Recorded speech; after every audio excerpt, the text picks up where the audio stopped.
Indiana public স্কুলের দ্বিতীয় শ্রেণীর এক শিক্ষার্থীকে মারধরের জন্য সহপাঠীদের উৎসাহিত করা ও মারধরের ভিডিও ধারণের অভিযোগে এক শিক্ষকের বিরুদ্ধে মামলা করা হয়েছে।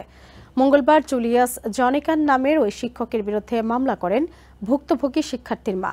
এই ঘটনায় স্কুল কর্তৃপক্ষের কাছে বারবার অভিযোগ সত্ত্বেও কোনো সমাধান পাননি বলে অভিযোগ তার। তবে স্কুল কর্তৃপক্ষ বলছে এসব অভিযোগ আমলে নিয়েই ওই শিক্ষককে নভেম্বরে বরখাস্ত করা হয়।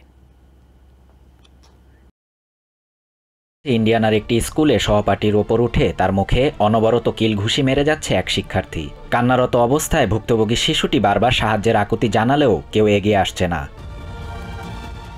অভিযোগপত্রে আরও বলা হয়, জুলিয়াস মাঝে মধ্যে ক্লাসে শিক্ষার্থীদের মধ্যে মারামারির আয়োজন করতেন এবং নিজের মোবাইলে সেগুলোর ভিডিও ধারণ করে সামাজিক মাধ্যমে পোস্ট করতেন। এদিকে বারবার অভিযোগ সত্ত্বেও স্কুল কর্তৃপক্ষ গুরুত্ব না দেয়ায় মামলাতে স্কুলের সুপারিনটেন্ডেন্ট অ্যালেসিয়া জনসন সহ আরও কয়েক শিক্ষক ও কর্মীর নাম রয়েছে। অভিযোগে আরও বলা হয়, সহপাঠীরা যখন ভুক্তভোগী শিশুটিকে মারধর করত সে সময় হাত পা ধরে তাকে আটকে রাখতেন ওই শিক্ষক।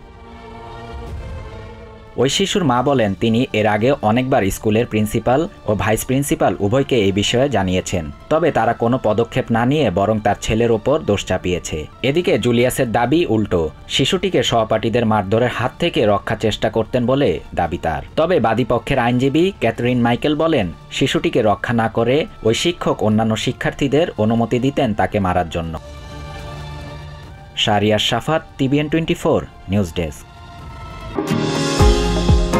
নিউ ইয়র্ক থেকে সম্প্রচারিত TVN 24 টেলিভিশন বিশ্বজুড়ে বাঙালির কণ্ঠস্বর।